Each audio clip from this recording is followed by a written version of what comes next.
Hi everyone, in front of me I've got Nothing Phone 2a, and let me share with you how to update the apps on this device.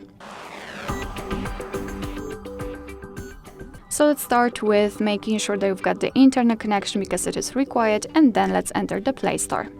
Make sure that you're logged in. If you're not sure how to do it, simply check our tutorial of how to add the Google account to this device and then tap on the circle, which is basically your account.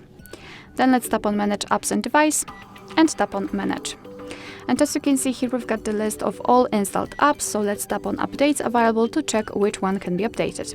Of course, if you want to, you can mark all of them. If not, just find those which you want to update. So let me choose maybe Google Chrome, Google Drive and Google Maps, and then tap on this update icon in the right upper corner. And as you can see, right now your device will download the updates, and after that they will be successfully installed and automatically updated. Alright, so that will be all. Thank you so much for watching. I hope that this video was helpful, and if it was, please hit the subscribe button and leave the thumbs up.